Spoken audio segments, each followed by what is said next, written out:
Hi guys, ako po si TP, ang DH ng mga DH. Nandito po tayo ngayon sa first episode ng Senatorial Gisahan 1-on-1. Ang ating pinakaunang guest ay si Senatorial Attorney Glen Chong. Ayan. So, umpisahan po natin muna, Attorney. Yes, boss. Ipaliwanag niyo muna sa amin kung bakit kayo nag-decide na tumakbo. No, actually, TP, thank you for this opportunity at sa mga nanonood po sa atin ngayon, magandang umaga po. Originally, I did not intend to run. Napilitan lang po ako dahil sa 9 years that I was fighting Smartmatic and Comelec, pagod na rin po talaga ako. Tao din lang po ako at napapagod. So I was looking for a way out. So kung bigla lang po akong titigil, ang kinatatakutan ko is yung insinuation ng kalaban na baka ipapalabas nilang binayaran nila ako. And because my action is suddenly tumigil ako, it will lend credibility to the insinuation. So ayaw ko pong mangyari yun kasi masisira po ang pangalan ko na iniingatan ko po talaga. So the only way for me was to run and bring the issue to the people. So pa nag-iisipan ko, senador o party list. Okay. So nag-prepare po ako ng 3 party list but they all fell one after the other. Nawala po talaga yung 3 options na yon. Alright, so napilit Ang natira po ay ang yung sa senador na nag-file po yung kaibigan ko. But surprisingly, she was not disqualified even if she was actually a nuisance candidate kasi wala po talaga siyang capacity to run. But providential or it might be God's plan na it remains there as an option. So yun na lang po ang kinuha ko. So kunwari, Attorney Glen, pag nanalo ka kunwari sa May 2019, ano Yes. ba yung mga balak mong gawin doon sa Senado? Pag hindi senador ka? Unang-una talaga is we have to cleanse our election system. Reformahin talaga natin ang ating election system. And we are advocating hybrid election system. Ito pong manual voting, manual counting, but automated transmission. Okay. Bukod po doon, meron pa po ba kayo ibang mga parte ng plataforma ninyo? Yung pangalawa is law enforcement reform. Okay. Ito po yung bunsod ng experience ko po kay Richard Santillan. Gusto ko pong mabigyan ng kasangkapan ang mga mahihirap nating kababayan na mabibiktima na tulad kay Richard Santillan. Alright. So ganito po, Attorney, yun pong una nyo, explore muna natin yung una. Yung sinabi niyo na electoral system reform. Pwede po bang pakipaliwanag po sa amin kung ano po mismo yung manual counting, tapos, ano yan? Manual counting, Manual counting, automatic manual voting, manual counting, automated transmission. Okay, paano po yun, sir? So ang gagawin po natin dito is we will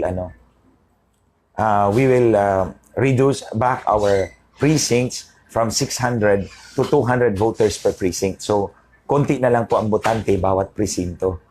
So manual voting, it's the same thing that we are doing ngayon, mga kababayan. Voting by shading pa rin pero 200 na lang po ang botante bawat presinto. So mabilis na pong matapos ang botohan.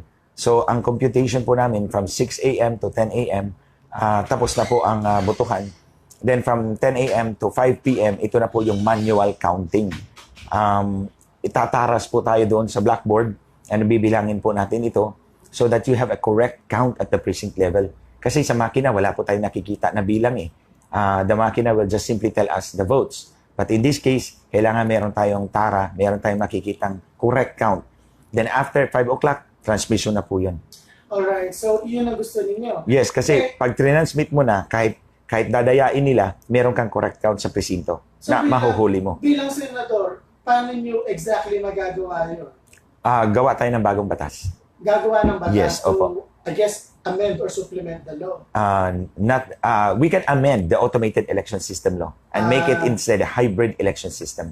Pero di po ba ngayon, yun na actually yung pinipetition sa Comelec, tama? Yes, opo. Meron pong existing petition sa Comelec.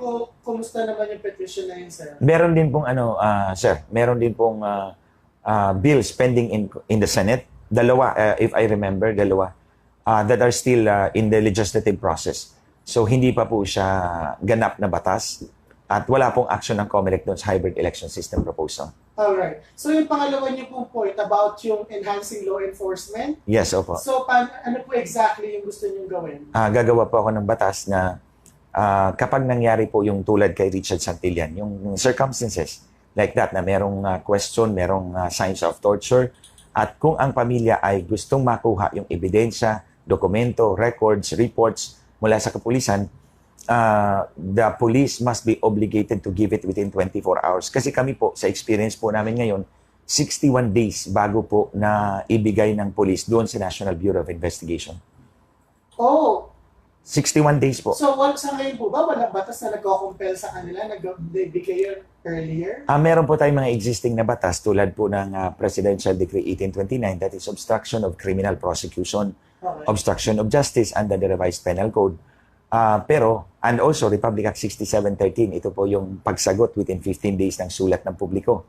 But they can get away with that. Pwede po nilang lusutan yan.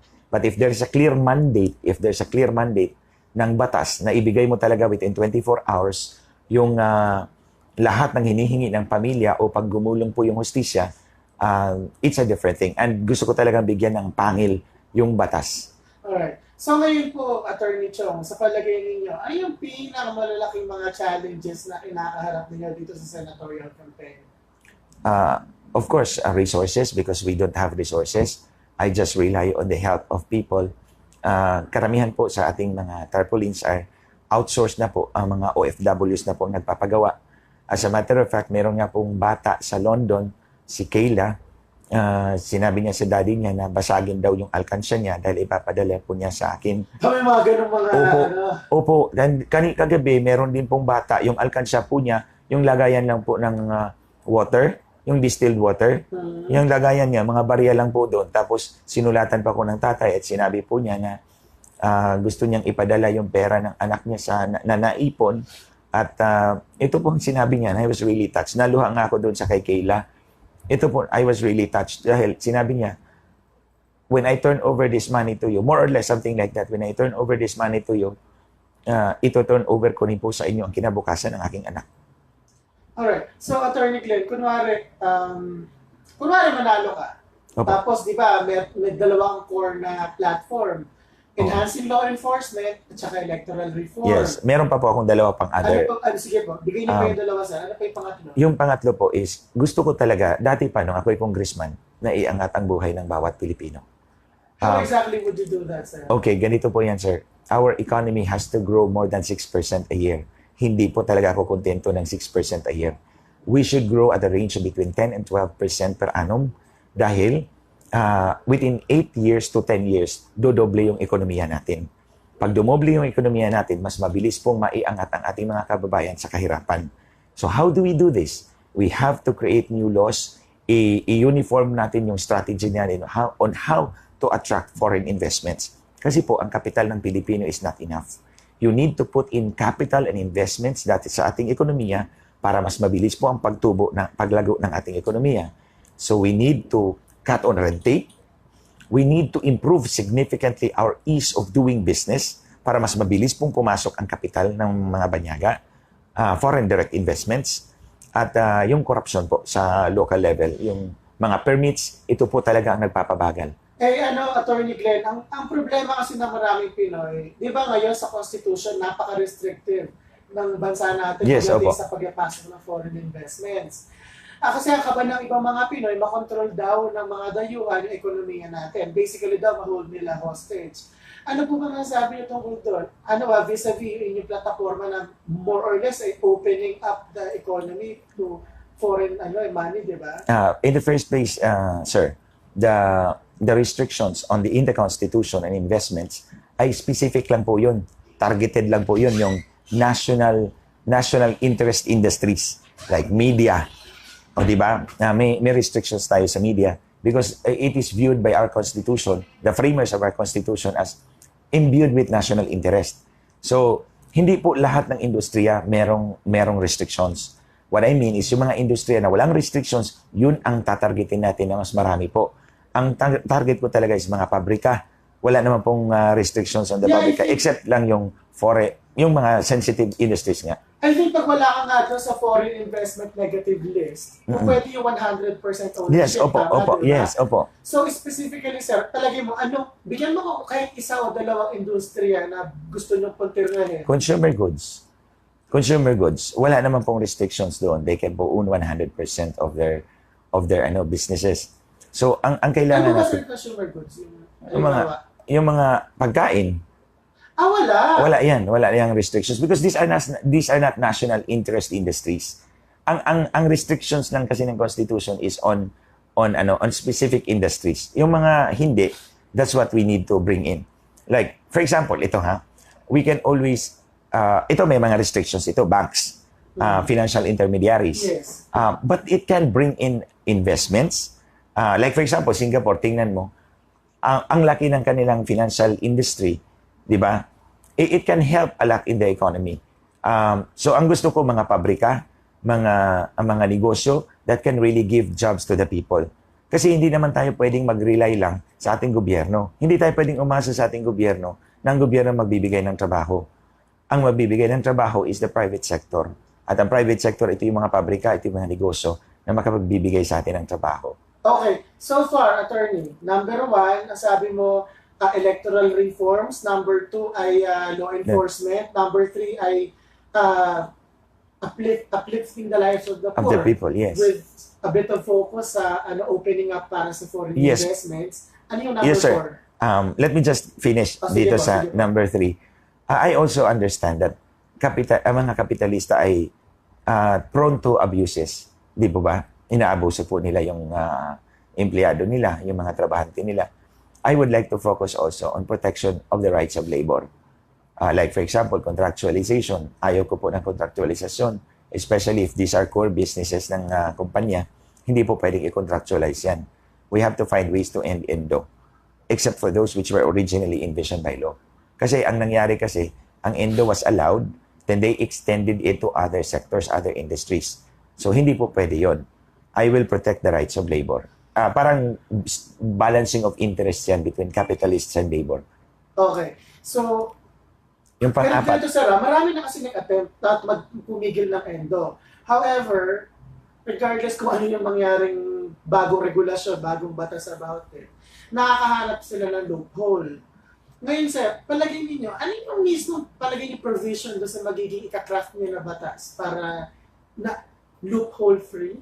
ang tingnan natin yung Labor Code of the Philippines kasi doon naman talaga lahat yan nagsisimula eh. I have studied the Labor Code of the Philippines. Yung ENDO was allowed in specific industries like security guards, janitorial services, pwede yan. But ang pagkakaalam ko, if I remember right, core industries are not allowed. So if they extended it by administrative interpretation, that would be against the law. So tingnan natin yung loopholes and then put in more penalties there to make sure that it does not happen. Ang ano lang naman dito, sir, is yung political will mo eh. If you are really for it, kung gusto mo talagang ipaglaban ang karapatan ng manggagawa, then you can find ways to fight for them. Okay. So, yun yung number 3 nyo. Yeah, Ano opo. yung number 4? Ang number 4 ko po, I would admit na hindi ko po alam ang lahat ng problema ng ating bansa. Bawat sektor, hindi ko po alam yon. So ang gagawin ko po, maglaan po ako ng 2 o 3 araw bawat linggo ng aking panunungkulan upang tawagin ko po yung mga sectoral leaders at sectoral representatives, bawat sektor, OFWs for example, persons with disabilities, senior citizens, itong mga van drivers, kasi marami po silang problema talaga. They already talked to me. Indigenous peoples, nakipag-usap na rin po sila sa akin. So I would like to sit down with them and then tingnan po natin ano ba mga problema ng sektor ninyo at ano ba yung suggested solutions ninyo. And from there, I will take the cue paano po pangalagaan at isulong yung interest po nila sa Senado. Alright. Actually, sir, alam naman natin, di ba, ang first step sa paggawa ng batas ay magsulat ng bill. Mag-consult, magsulat ng bill. So, Opo. kumari na isulat mo na yung bill. Ang Senate, isa siyang collegial body. Opo. The decision is made by a group of 24 senators. Kumari walang detained. Okay? Yes, opo. Okay, gano'n. So, ang question sa ganito. In the past, marami pong mga senador na maganda yung batas pero hindi umuusad kasi walang support from the other members. Yes. So, how do you intend to rally support from your prospective peers in the Senate? I intend, actually, you can actually rally support by being, collegial with them. You can be friendly, give and take. Ayaw ko po ng ganun. Kung ano pong pinanindigan ko, papanindigan ko po yan. So right now, ngayon pa lang, sa kampanya pa lang, I'm already trying my best to rally support sa ating mga kababayan. And I am really personally asking them to stand side by side with me, na nasa gilid ko sila, nasa likod ko po sila. Because ang aking tingin is, if and when they trust me at nanalo tayo, this is a continuing battle for the best interest of our people. I will always be on the side of our people, even if yung 23 hindi. So, ang gagamitin ko is the voice of the people. I will be the voice of the people fighting against this kind of impositions ng mga oligarchs and others.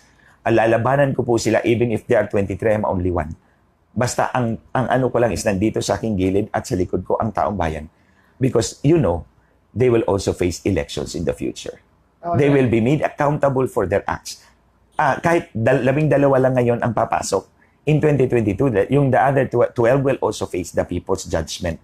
So kung hindi po sila aaksyon dun sa panukalang batas natin, then the people will know because the people is by my side and behind me. Sa palagay niyo, sir, sa kasalukuyan na Senado, ano yung dapat ayusin? Or ano yung, wag mo na sabihin yung maganda o bisin eh. Ano yung dapat ayusin sa Senado ngayon as an whole, institution? As an institution. I would address this call to each and every one of the senators. Tama na po yung pag-protect ng interest ng iba, yung mga kalaban ng taong bayan. Let's change our thinking, our mindset. Ultimately, the people is our judge. So, let's try our best to protect the interest of our people. Matagal na pong nagdusa yung taong bayan. Look at them. Ang taong bayan, ganun pa rin ang estado ng buhay. Pero yung mga senador ang yayaman. Well, yes, of course. That's what everyone would say. Protect the interests of the people.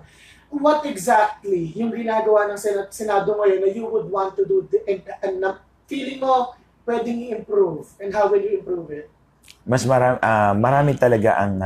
when you say we have to improve it, ipapakita ko talaga sa kanila that I don't play their games. I will not play their games ng yung give and take. Kasi ganyan yun, horse trading eh. That has always been the rule, horse trading. Ipaliwanag nyo nga sa amin na yung horse trading. Meron akong batas dito. Gusto kong ipasa to. Ayaw mo. Meron ka rin gusto na ipapasa mo. Ayaw ko. So, pwede tayong mag-usap. Sige, approve ko yung sa'yo, approve mo rin yung sa akin. But then, kung ganun lang, mawawala po yung bisa ng prinsipyo pinaglalaban natin. Ang sa akin is what I believe, what I think is best for the interest of the people, that's what I will fight for. And I will not give or take. Hindi po ako makikipag-horse trading. Kasi, sometimes kasi, yung panukalang batas mo, may mga provisions doon that I don't like. Because it is against the will of the interest of the people. Dehado po yung taong bayan. Hindi po ako makikipag-agree sa'yo just because I also want your support on my proposition.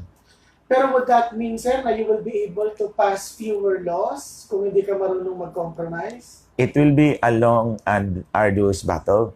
But as I've always said, ngayon pa lang, I'm trying to cultivate that relationship with the people na personal yung relasyon ko sa kanila so that I will always have the support of the people. It's like ako yung spokesman ng taong bayan doon sa loob. Ako yung maaasahan ng taong bayan doon sa loob that I will not compromise. Like for example, itong sa election system, I never compromised. Inofera na po nila ako. Pinangalanan ko na po yung nag-offer sa akin na makipag-usap ka lang sa amin, wala ka ng problema sa biliran. The understanding is ipapanalo nila ako. But that's personal to me, di po ba? Pwede naman akong umuo na lang para manalo ako at wala na akong problema sa biliran. But I did not. Ang sagot ko sa kanya, walang presyo prinsipyo ko. Because ang sa akin is ipaglalaban ko ang bansa ko, ipaglalaban ko ang bayan ko. And that's nothing, hindi yan personal sa akin. I don't mind about the personal cost to me. Basta ang sa akin is, mabago natin ang takbo ng buhay ng bawat Pilipino. So I never compromised with them. Malinaw po yun. Hindi po ako nakipag-compromise sa kanila. That's why 9 years, nandito pa rin ako nakikipaglaban para sa bayan. Okay. So, kunwari manalo ka sa 2019, maging senador ka for the next 6 years. Siyempre, hindi mo alam naman natin yun. Let's face the fact na if you want to do 10 things, you won't be able to do all of them. Parang mga 4, 5, minsan 2, ganyan. But, ang gusto ko malaman, after 6 years, pag bumaba ka na sa Senado, how would you like people, ano gusto mong iwanang legacy sa Senado? Kung sakaling maging senador ka for the next 6 years. Sa pagbaba mo sa, kailan ba to? 2025? Tama, 2025, yes, opo. Pagbaba mo sa 2025, how would you like to be remembered? Ano yung overarching theme? I would like them to remember me na tapat ako sa kanila. Tapat ako sa bayan. Kung ano man ang pinangako ko sa kanila, tinupad ko ang pangako ko. Alright. That I am faithful to the people up to the last. In fair. Alright, so ito sir, mabilis ang tanong lang. Yes, opo. Stance mo on certain issues, Opo. ha? Yes, sir. Ano po, yung pong independent foreign policy vis-a-vis the South China Sea? I would really support independent foreign policy. I have always believed that we are a dignified people. We cannot follow whatever other countries will dictate to us. Hindi po talaga kahit ako ang Pangulo, hindi ako magpapadikta ng kahit sinong bansa. The best interest of the people is my guiding principle. Okay. On the issue, sir, of medical marijuana? That's very... In certain cases, if the medical benefits is really established, ang sa atin naman is kung totoo talaga. Kung totoo naman talaga na merong medical benefits of the use of marijuana in controlled circumstances, why not? Di po ba? Okay. Kasi kung nakakapagaling talaga. Okay, on the issue, sir, of divorce in the Philippines? Ang sabi ko po dati na natanong na po ako dyan, yung naghumihingi po ng divorce, they're asking it as an option para mas marami po sila mapagpipilian. And my answer was very clear. The option should be granted to the people, but we have to make certain na hindi po ito maaabuso. Alright. So next, on the issue of the sexual orientation, gender identity, and expression, so G-Bill, sa non-discrimination bill po, ano po ba stance niyo doon? I have always maintained my stand na each one of us is equal. Wala pong discrimination, walang mababa, walang mataas. So whatever the sector wants that they feel na kailangan nila to maintain their dignity, I will go with them. This is not a question, sir. The next question is not a question of yes and no. Kasi syempre, Yes, hindi opo. naman simple ang mga issues. So bigyan mo ako ng nuance if you want. Do you support the President's war on drugs? Yes, of course. And ano yung mga limitations, if any? Ganito lang. I support the President's war on drugs. That's an unqualified support. But I also am cognizant of the fact na authority can abuse this strategy ng ating pamahalaan. So I would like to put in more safeguards na hindi po maabuso yung itong authority ng kapulisan. Like in the case of Richard Santillan, that's one case na inabuso talaga. Yeah, we'll talk about that Yes, later, attorney. Yes, sir. Yun po mga nakikinig ngayon, po pwede po kayo mag-comment dito sa Facebook Live ng inyong mga questions para isama natin doon sa mga tinatanong natin kay Attorney Glen Chong. Ngayon po, sir, question lang, kasi nanood ako ng nung GMA Senatorial debates ng Sabado lang. Ay, opo. Tapos wala ka ron. Wala nga. Wala ka ron. Hindi ako inimbita. Bakit? I don't know. I don't know what's the reason for GMA7 not to invite me. Basta hindi po talaga ako inimbita. At kung inimbita man ako, I would have been there 100% dahil hindi ako umaatras ng debate kahit kailan, kahit saan. Okay. Pero po yun po bang sa ABS-CBN na incoming in a few days, di ba? February 17 po. February Yes, sir. 17th. Inimbita ka naman doon? Yes, inimbita ako. Attend ka. Matagal na po yun. Inimbita ako, matagal na po. Pero si GMA, wala po talaga si GMA7. I never received any invitation at all. And I'm thinking of complaining to the Commission on Elections because that constitutes an election offense. Okay, sir. Mabilis na question lang din. What is your stance on martial law sa Mindanao? I support martial law in Mindanao. I've been talking to some people there. Actually, ang reklamo po nila is hindi siya ipinapatupad ng maigi. So they're actually asking for more implementation of martial law in Mindanao. Okay. I think gagandahan ko yung wording nito, pero I think the people will know what I'm trying to ask. Mm-mm. Ano po yung pinakamalaking point of improvement ng Duterte administration? Peace and order. That's one. No, point of improvement. Kailangan i-improve. Ano yung kailangan natin ayusin sa Duterte administration? Okay. It's more of, as I've said, and I'm not blaming the president on this, we need to improve on our economy. Ekonomiya talaga.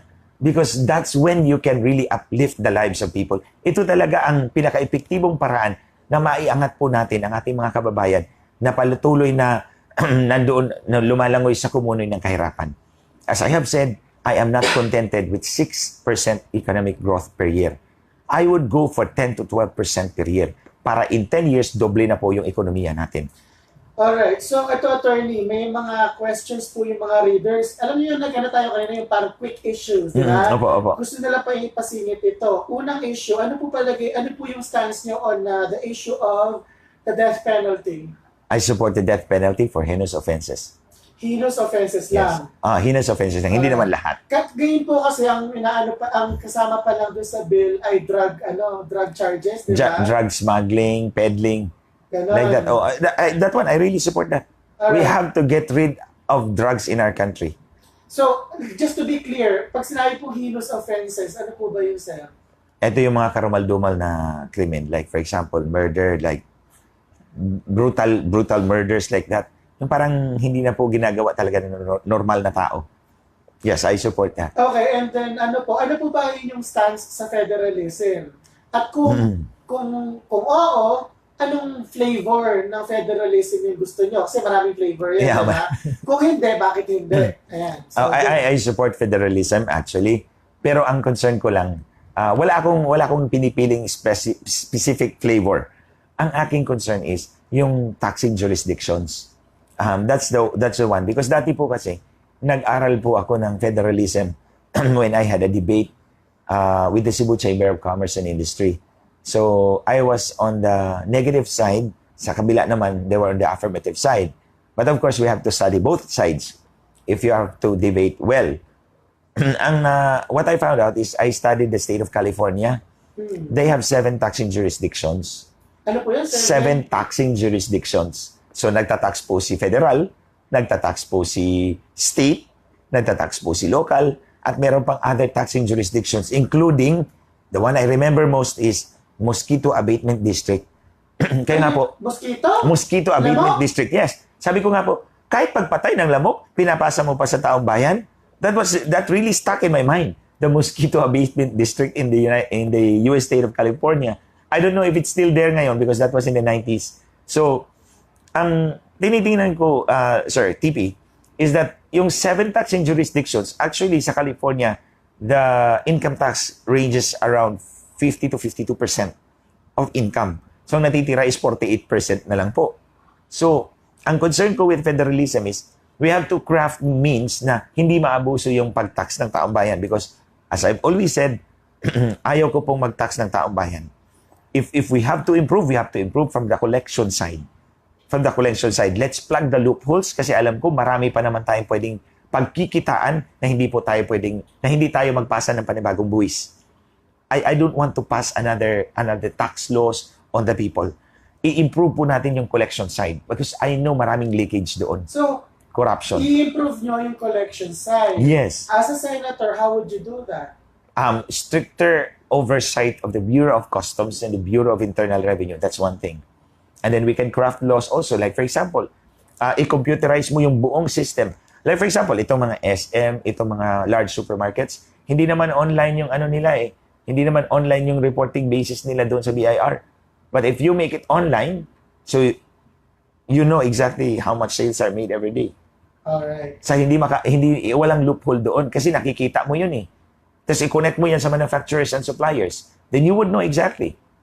So these are things that pwede nating tingnan. Basta, ang point kasi dyan, sir, mga kababayan is, kung you make it less human intervention, less ang human intervention, and automated, you actually improve tax collection. I know there is a way to do that.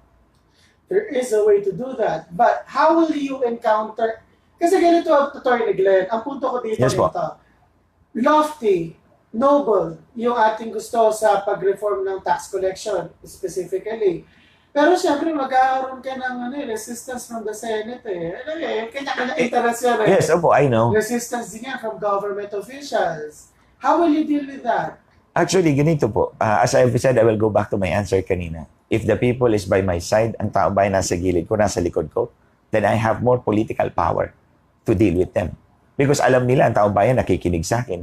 So kung nakikinig ang taong bayan sa akin at naniniwala sa akin, then I would be more effective in fighting for the interest of the people. Ito, malinaw ko pong sinasabi, I will always be on the side of the people, no matter what happens. Okay, attorney, you have a minute or two. Bigyan niyo po kami ng pitch ninyo. Ano yan, parang hindi pa po ito final pitch kasi may special segment to about Red Santillan na little Opo. later. Pero para po sa mga nanonood ngayon, paano niyo sila kukumbinsihin ngayon in less than 2 minutes? Ganito po. Kung naiboto kayo. Ganito po. Ang lahat ng sinasabi ko sa aking plataforma, my legislative agenda, are all based on my experience. So, wala po akong kasama dyan sa aking plataforma na guni-guni lang o pinanaginip ko lang. Ito po'y base sa aking sariling karanasan. Electoral reforms. Ito yung sa COMELEC, Smartmatic. Law enforcement reform. Ito yung sa kay Richard Santillan. Yung sinasabi kong iangat natin ang buhay ng bawat Pilipino. I did it in Biliran. Noong 2007, nung pumasok po ako bilang congressman, poverty incidence was 65%. Okay. Almost 7 out of 10 na taga-Biliran ay mahihirap. When I left, pagkatapos ko pong umalis, 3 taon lamang, maiksi lang po yung 3 taon, poverty incidence was less than 30%. O bumaba siya to 3 bawat 10. So what exactly did you do sa Biliran? I focused on education, health, and public infrastructure. So itong tatlo ang haligi ng matatag na lokal na ekonomiya. And that's what I did. So ang pinakamalaki kong contribution was yung ginawa kong university, yung aming paaralan. So nung naging university siya, tumubo po 100% ang population. At marami pong mga mag-aaral ang pumasok mula Bicol, Samar, Leyte, and Southern Leyte. So from there, we compute 100 million pesos were fused into our economy every year. 100 million pesos is malaking bagay po yun. Kaya maraming negosyo ang pumasok dahil may pera na po ang lokal na ekonomiya. And that's why we were able to reduce poverty incidence from a high of 65% to below 30% in just 3 years. At nakikipagkumpitensya po ako doon sa gobernador. So kung anong proyekto niya, kinukumpitensyahan ko po siya. So dalawa po ang track ng government projects. So meron siya, meron ako. I was able to make 528 barangay projects in 3 years. So doon ko binuho sa barangay kung anong mga gusto nila, water systems, roads, basta wala lang pong fencing, walang basketball court because these are waiting shed, wala pong ganun. Question, sir. Pag naging senador ka, sa palagay mo, what is your biggest weakness? Weakness? Hindi ko pa po iniisip yung weakness. I'm focusing on my strength. Okay. Because weaknesses may come later. But ito, probably this is... Hindi, syempre, kailangan mag-foresee ka ng ano. Yes, ito, may naisip SWOT ako. analysis Yes, to, opo. One is yung any person who holds political power is prone to abuse that power.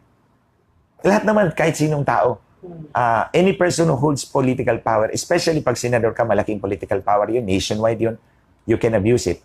So, ang ginagawa ko ngayon, I always tell people, huwag niyo akong tawaging attorney or sir, just call me by my name, Glen.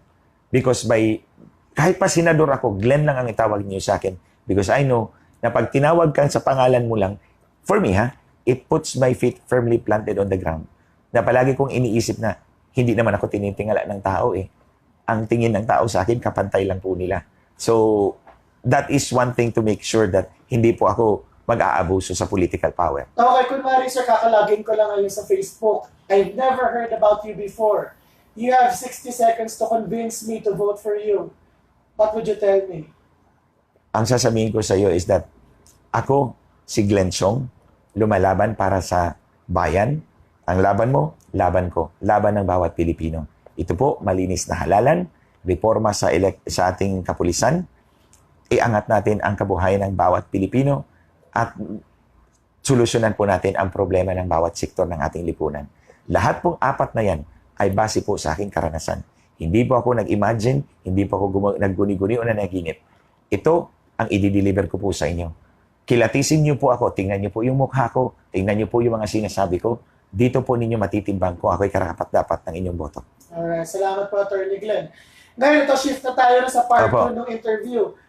Tell me, kasi di ba, kailan mo ba nangyari yun? Last month? December 10, 2018. No, yeah, 2 months ago. 2 months ago. Matatandaan po mga friends, 2 months ago, napatay po si Mr. Red Santillan. Isa po yung close-in aide ni Atty. Glen Chong. Bigyan nyo nga po kami, sir, na kahit 1 minute muna na refresher kung ano yung nangyari noong yung kumalat na balita, ano po ba ibigay nyo kami ng background? Actually, magkasama po kami ni Richard Santillan doon sa Naga City. Kasi di ba, nung una kong in-interview kung bakit ako tumakbo, ang sagot ko po sa kanila, dadalhin ko ang laban sa teritoryo mismo ng kalaban. Okay. So, nandun po ako sa Naga City. Ito po yung first foray ko po in the campaign. Kasi everybody was already campaigning. So, nandun na po ako sa Naga City. Nauna po si Richard na umuwi dito by 2 days kasi may gift giving po siya. Project po niya ito, 3 years na po, namimigay po siya ng mga regalo sa mga mahihirap na bata. The night before I arrived back in Manila, based on what we know, dinukot po siya ng mga tiwaling pulis ni General Carranza. Sino po si General Carranza? Siya po ang Regional Director ng Police Regional Office 4A sa Calabarzon. Okay. Sa Cainta Rizal kasi ito nangyari. So dinukot po siya, dinala po siya ng isang black van to a safe house. And then, yung sasakyan ko po, this is for the first time na sasabihin ko po dito. Yung sasakyan ko po, nandun na po sa crime scene 1 hour before it happened. May testigo po yan. Ba't nandun? Nandun kasi kinuha na, dinukot na nga. Dito ko lang to sinabi sa'yo. Okay. Dito ko lang to sinabi sa'yo. Hindi ko pa to sinabi anywhere. Dinukot si Richard Santillan nang dumating siya sa aking sasakyan. Nandoon ang babae, si Jessamine Casing, sinama na. Ginamit yung black van na nandoon sa picture, sa video. Pinakita ko po rin po yun sa Facebook. Yung video na yun, nandoon ang black van. Sa pagitan ng aking car, yung black van at yung police car. Not more than 10 meters apart from each other. 10 meters lang yun, ang tingin ko, kung computation ko. Ito yung sasakyan ko, nandito ang black van, nandito ang police car, malapit sa isa't isa. Yung black van was used to carry Richard to a safe house somewhere near there. Doon po siya tinorture. Ang lumabas po sa final autopsy report ng Public Attorney's Office is 70 wounds, hindi 63. 70 wounds, abrasions, contusions, all over his body. So, ang sabi po ng kapulisan, ay may nagkaroon ng shootout. Kung nagkaroon ng shootout, kung totoo, bakit 33 lang ang tama ni Richard? Entry and exit wounds ng bala. So 33 lang ang entry and exit. Binaril siya 21 times. So entry, exit, 33 wounds lang po yun. Bakit 70 lahat ang contusions, wounds, abrasions, puncture wounds sa kanyang katawan? So merong 37 na natira. Ano yun? Those are the signs of torture. As a matter of fact, kinuha ko po yung t-shirt ni Richard Santillan. Gusto ko pong makita. Dahil nakita ko po sa SOCO report, 25 ang butas sa kanyang t-shirt. Ang tama po ni Richard Santillan ay dito sa extremities, karamihan. Except yung dito at yung dito. Yung exit wounds dito. So, hindi po dapat nabutasan yung t-shirt ng ganun karaming butas na 25 holes. Kasi, yung 6 na puncture marks sa likod, gamit yun ice pick or screwdriver. So, kaya nabutas yung t-shirt. Kaya umabot ng 25 ang butas ng t-shirt ni Richard Santillan. Based on the SOCO report.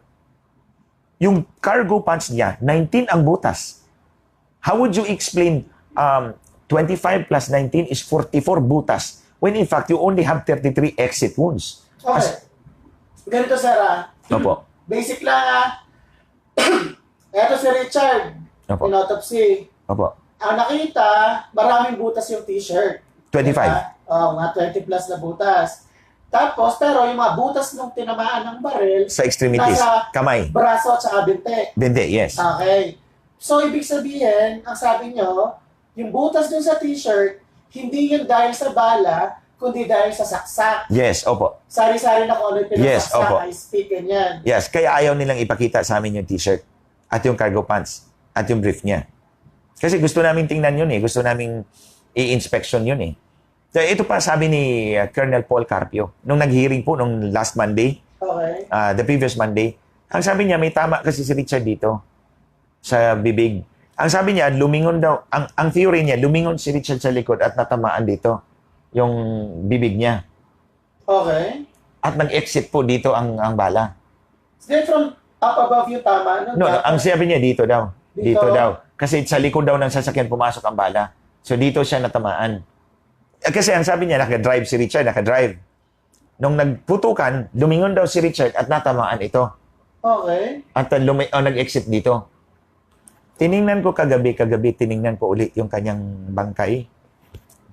Finocus ko. Yung bala po dito, malinis po ang entry ng bala. So, ang ibig sabihin, patay na po siya nang binaril siya dito. Kasi po, Dahil sabog dapat yung... sabog dapat. Kasi pag buhay pa po ang tao, tatamaan ng bala, yung tissue mo, sabog yan. Kasi buhay ka pa eh. So, ang tawag po dyan, tissue reaction. Okay. Kasi nag-i-study din po ako ng forensics, may legal medicine din po ako. At I really love to study forensics. So, pag tinamaan ng buhay na katawan, corrugated yung entry ng bala. Corrugated yung... Jagged. Jagged, yes, that's the right term. Jagged. Okay. Pag patay na po ang tao, malinis po ang entry ng bala. Dahil hindi na gumagalaw. Kasi hindi na gumagalaw yung tissue. Patay na po. So, rigor mortis. Rigor mortis na. Rigor mortis at livor mortis. Livor mortis is when the blood settles down to the lower extremities. So nung si Richard ay binaril, nakahiga. Nakahiga siya nung binaril eh. Kasi kung tiningnan mo yung crime scene, walang dugo na pumatak dito eh. Walang dugo. So, pag tiningnan mo yung tama ng bala niya dito, patay na si Richard ilang oras nung binaril yon. Doon po sa makaka-tune in lang, pinag-uusapan po namin, kanina po, yung first 30 minutes ng interview, pinag-uusapan namin yung senatorial run ni Atty. Glen Chong. Ngayon po, pinag-uusapan naman namin ngayon yung latest developments doon po kay sa pagpatay po kay Mr. Richard Santillan, yung closing aide ni Atty. Glen Chong. So far, pinaliwanag ni Atty. Chong na maraming mga fishy, hindi nagtatama-tama na dahilan.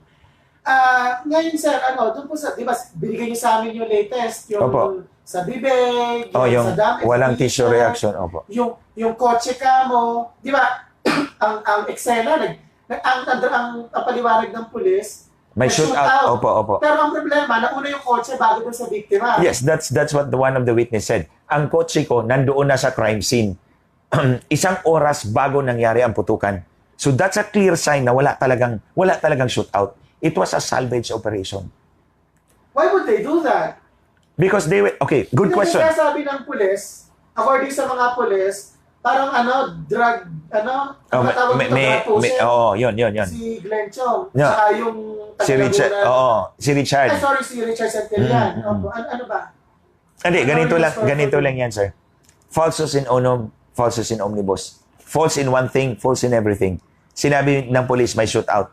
But it's very clear na wala talagang shootout. Kasi kahit yung National Bureau of Investigation, tinanong po doon sa hearing, ang sabi ng NBI Deputy Director, wala kaming nahagilap na witness doon na magpapatunay na may shootout.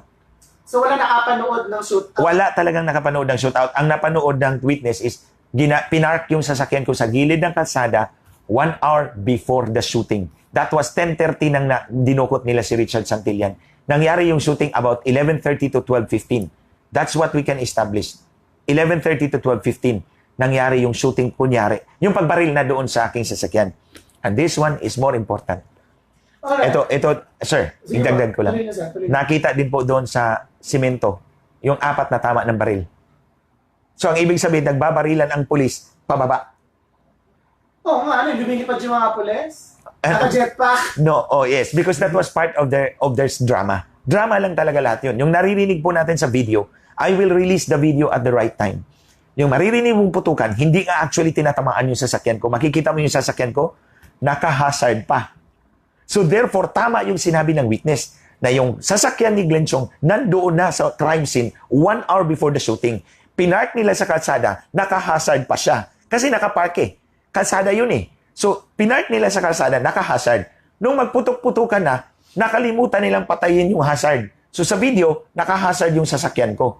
Which goes against the theory of of habulan. Kasi sabi nila may habulan eh. So kung naghabulan sila, do you really think maghabulan ka, nakahasad yung sasakyan mo? Oo nga. Parang walking target yes, ka. that's correct. Tama. Ka. Kung maghabulan ka, hindi ka mag-hazard. Dahil ikaw lang nakahazard yung sa maraming tumatakbo. Yes, opo. So ikaw ang clear target. May clear line of sight sa'yo kung nakahazard ka. Pero tingnan mo sa video, ang sasakyan ko nakahazard. Nakahazard dahil nakalimutan nilang patayin yung hazard habang nakapark yung sasakyan ko doon 1 hour before the shooting. Alright. So, ngayon po ba, sir, nagsampa na kayo ng kaso laban sa PNP? So far, ang kasampa ko po ay kay General Carranza. Obstruction of criminal prosecution under PD 1829. Obstruction of criminal justice under the revised penal code. General Ruben Carranza ng... No, Edward Carranza. Edward Carranza ng... PRO 4A. For Calabarzon. Yes. Okay. And then violation of 6713, Section 5, Paragraph A and B. Ano yun? Hindi ka sumasagot sa sulat ng publiko sa loob ng 15 araw. Para PCO. Administrative po yun. Administrative. So, dalawang criminal, isang administrative. Kasi ayaw talaga niyang ibigay. Pero nung Friday, this is the latest, napilitan na po ang pulis na ibigay yung mga dokumento. Dahil in-order po ng committee ni Senator Lacson, sinurrender na po nila mga dokumento sa NBI. Pero hindi pa kumpleto.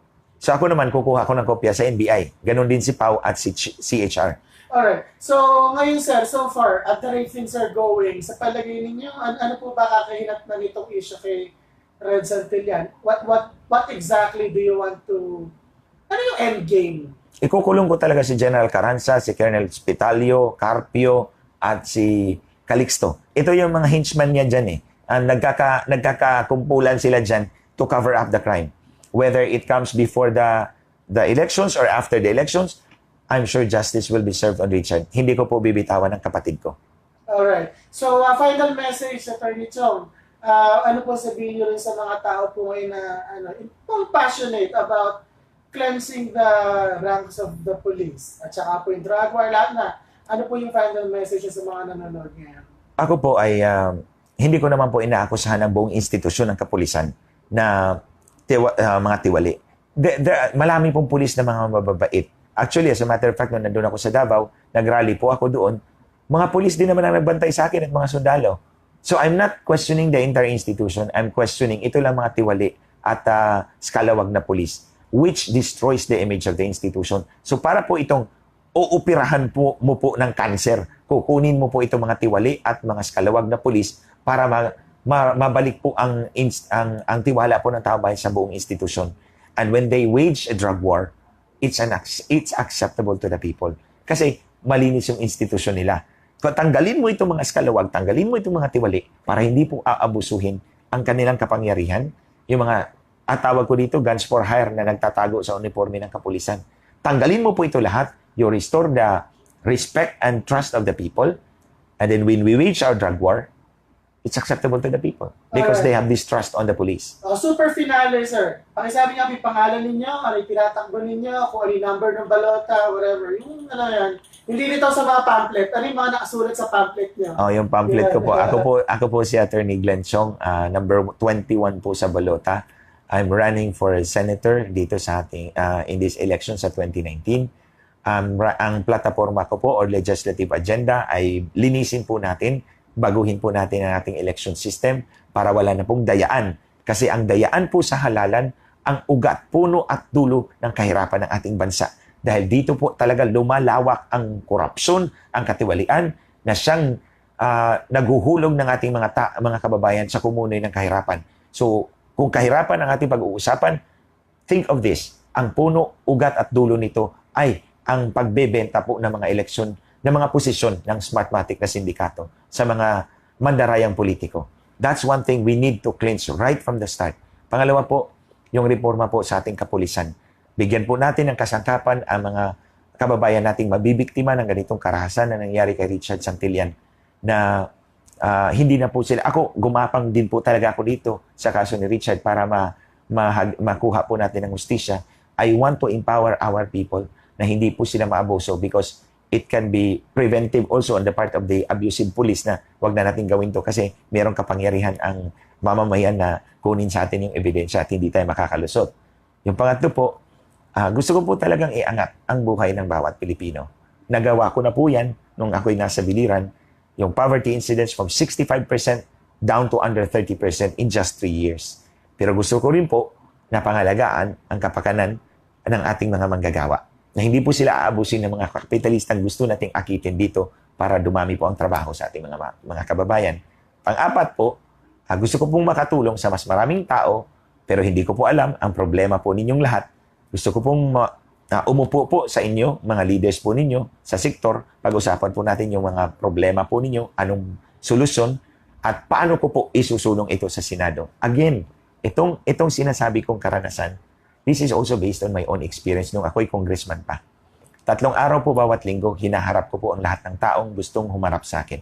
Magdala ng problema, ito ang solusyon, So kung ginawa ko yan noon sa biliran, gagawin ko uli yan sa Senado kapag ako inyong pagkatiwalaan. Alright, ito po si Atty. Glen Chong, Senatorial candidate. Ano po yung number niyo sa balota, sir? 21, boss. Number 21. Pakiulit niya po, number 21. Number 21 po. Number 21. 2-1. So parang nasa second column yata yan eh. So yun po. At ako po yung umaasa sa inyong tulong at ako talaga yung humihingi sa inyong tulong. Hindi ko po kaya ito lahat. Pero pag ako inyong pagkatiwalaan, itong lahat ng mga sinabi ko, itong lahat ng pangako ko po sa inyo, pinapangako ko po ito sa inyo sa ibabaw ng puntod ni Richard Santillan. Taong nagbuwis ng buhay para sa akin, para sa bayan, na hindi ko pwedeng talikuran at hindi ko pwedeng traidorin. So kung ang hiningi ni Richard Santillan sa akin ay tapat na pagsilbi sa bayan, gagawin ko po ito sa inyo para masuklian ko po siya. Okay. That's the only way. Okay, again, ito po maraming salamat po, Atty. Glen Boss, Chong, maraming salamat, boss. Number 21 Yes, sa balota. Again, ako po si TP. Ito po ang first episode ng Senatorial Gisahan 1-on-1. Kasama si Atty. Glen Chong. Maraming salamat po. Boss, thank you so much, boss. Maraming salamat po sa inyong lahat.